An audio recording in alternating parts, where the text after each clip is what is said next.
Welcome back to the Christian Record.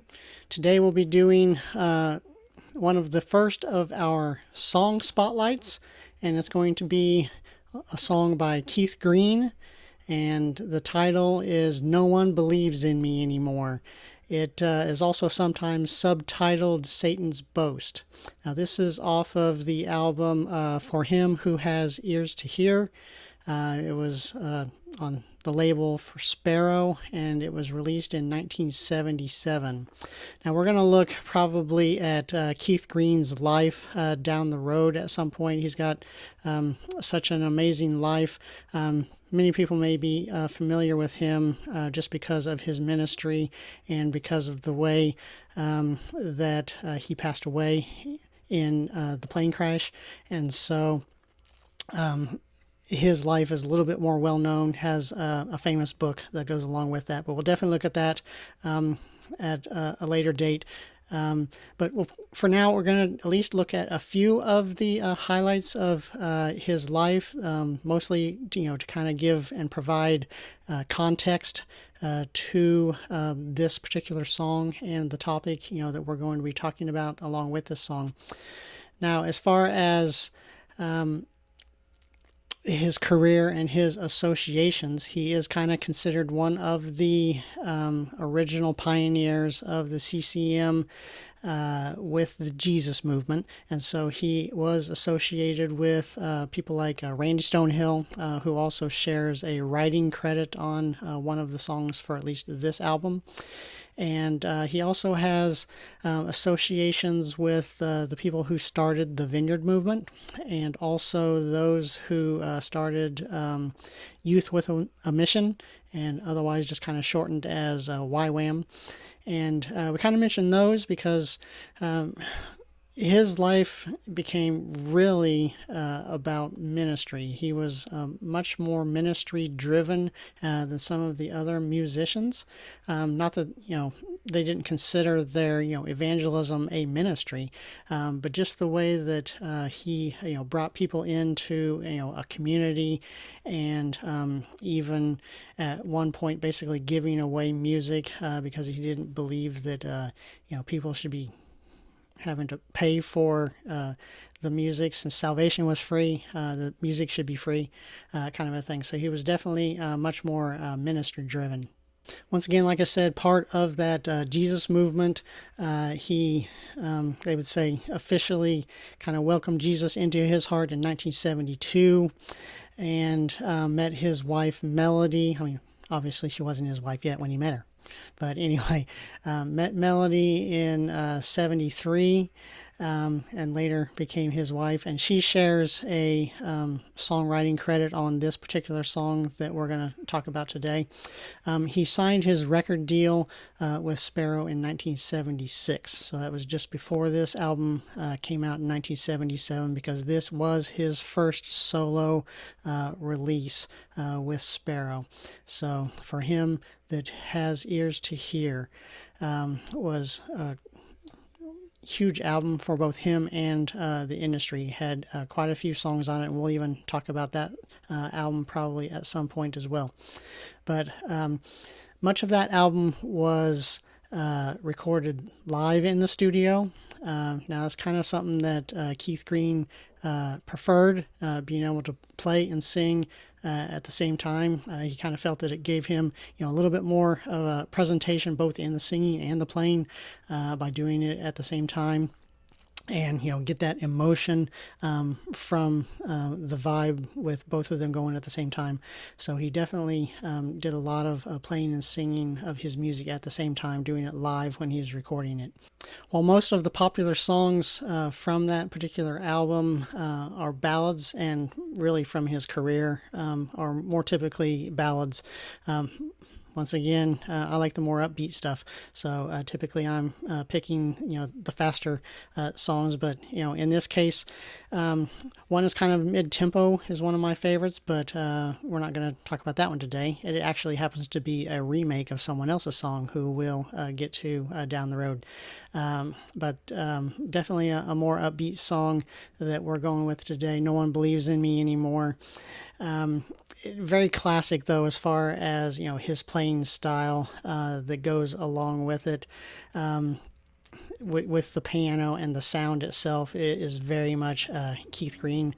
And so this song, as the title kind of implies, is from Satan's perspective. It's very similar to kind of C.S. Lewis's Screw Tape Letters, and we'll kind of mention C.S. Lewis again here in a little bit. But kind of that tongue-in-cheek from the demon's perspective. So I choose this song for a couple reasons. One is it's just a great song of his, and him being a pioneer at that time. But it also has a longer history for me. It was one of my sister's favorite artists, especially while she was ministering with Youth with a Mission. So she kind of had that association with him, and the books and the people that were written by those people who he was associated with. So she was kind of learning from that as well. And the other reason is it just seems like in today's culture, and especially with some of the recent events, that it was a very fitting song with its theme to talk about kind of how things are going now, how things were going in the past, and kind of bring them together and look at how things either have changed or not changed. So kind of the way we're going to do this is we're going to go through some of the lyrics in the song and kind of attach some historical context of how he was, what he might have been thinking as he was writing the song. And it kind of starts out talking from, once again, like I said, from Satan's perspective. And he says, things are getting easier now at that time, making a reference to himself masquerading as an angel of light. And that, of course, comes from 2 Corinthians 11:14. Where it talks about Satan being masquerading as an angel of light. And then it says, I put some truth in every lie to tickle itching ears. And people are drawn to him because they like what they hear. So I kind of, added a little bit there just for our purposes. But itching ears, people, especially today, it seems like almost in any time of our existence, that everyone likes to hear their own thoughts back to them, their own feelings, their own ideas, like they live in an echo chamber. Everyone likes to be told good, happy things. Everyone wants to be affirmed. So people are always overjoyed to hear something that they already wanted to hear in the first place. Imagine going online and doing just an internet search, whatever browser you use. Most people simply type in what they want to find the answer to, not necessarily looking to find the opposite of what they believe. So try that sometime. If you're looking to find the opposite approach, you can always do that by typing in the exact opposite of what you're actually hoping to find. And definitely learn something from that.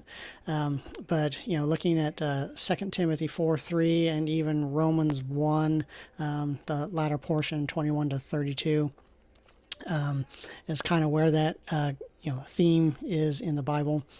And so in the song, Satan is basically saying that all these things are getting easier as time has progressed. And honestly, it's a reflection of the atheism that is increasing, because if no one believes in God and no one believes in Satan and no one believes in any spiritual realm whatsoever other than just the material, what they can touch, then Satan basically is saying, hey, he's got full reign to do whatever he wants. He doesn't have to sneak around anymore. And so Keith in the song begins to kind of list some of the things that were occurring. And so he says, heaven's just a state of mind. And one of the things that Keith was into prior to coming to Christ was he was into Eastern mysticism, and he talks about magic spells, and he talks about getting a fortune read. And so these were things that definitely would have come from his kind of background that he's putting into that song. And then he says, from, once again, Satan's perspective, have you heard that God is dead? I made that one up myself. Now that's, I would think, very much a reference to a Time magazine cover. It was in 1966 that Time magazine had kind of shocked people by just putting no picture, just text on the cover that says, is God dead? And interestingly enough, it only took 5 years, 1971, before Jesus was on the cover of Time magazine as part of the Jesus movement. And so it actually said Jesus Revolution was part of that cover. But it only took 5 short years from God being gone to, look at that, he's back again. So that just shows kind of how cyclical things are. Things look bad and then comes back. And we're going to talk about even a little bit more about that. But back to the song, it's talking once again about how Satan, just feels like it's easier for him to do his job because people are willingly letting him into their homes, into their lives, and he doesn't have to sneak around anymore. One of my favorite lines from the song, says, "Hey man, you ain't no sinner. No, you've got the truth within." And the Bible talks about how we deceive ourselves by our own desires. We are dragged away and deceived and led off to destruction by our own desires, and that's James 1:14. And that is so true, probably then almost of any time, but definitely, today, that we justify everything that we do. We bow to the God of self. Whatever makes us happy, that kind of just leads us on the path of where, we're going to go and what we're going to do. Then there's a reference to the media basically being Satan's mouthpiece. And before there was, alternative media and being able to kind of find different sources these days, that was definitely true back then, that there was, kind of a monopoly on what was presented, to the American public. And that power is slipping today, it seems, that you're able to, find so much more information than what, the media wants to feed you as their narrative. But kind of back to my reason for, selecting this song. Some might say that Keith Green was prophetic. And looking at today and looking at his time and, looking at history, I'm not so sure I'd use that particular word. I would say, that he was very observant because I used this word a little bit earlier, I think, that everything seems so cyclical. So, there have been many times in our history of man that there's been great atrocities and evil, and there always seems to be something that kind of pulls us back to God, and then some more times of evil, and then kind of something that brings us back again.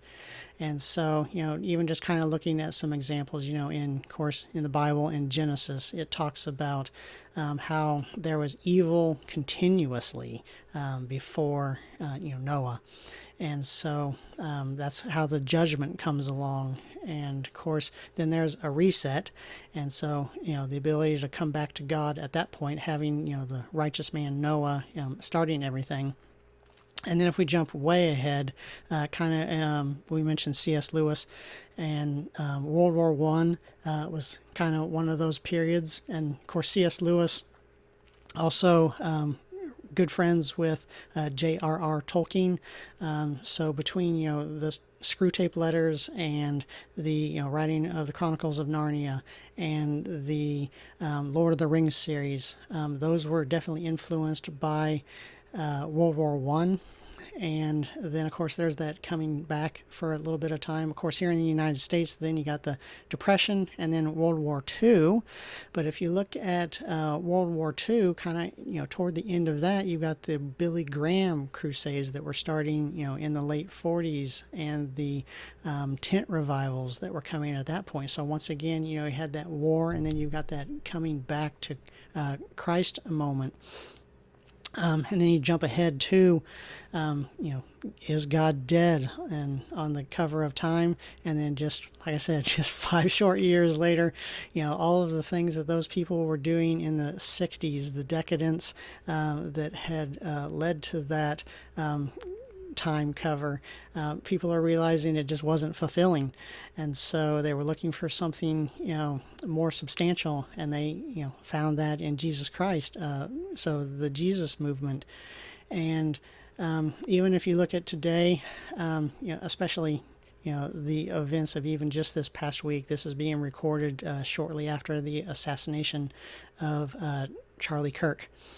And it seems like such a dark time, with polarized views and politics and things like that. But yet, even in that, we just see this surge and movement of people who are, waking up and returning to, truth and searching out, at least at this moment, searching out. And we pray that they find God as that answer. We definitely know Charlie Kirk was, very evangelistic when he would go out and speak at the college campuses. So we know that, the people, they heard that, they see that seed was planted, and now, there's this huge moment and this opportunity again for people to come back to Christ again. Now, I do see a correlation, between the increase of atheism and the education system, looking at, Charlie Kirk specifically, going out to the campuses and how our youth are educated. We removed God basically from all the institutions, removed, prayer in schools, and removed Bibles from libraries. And science was replaced with humanism and materialism.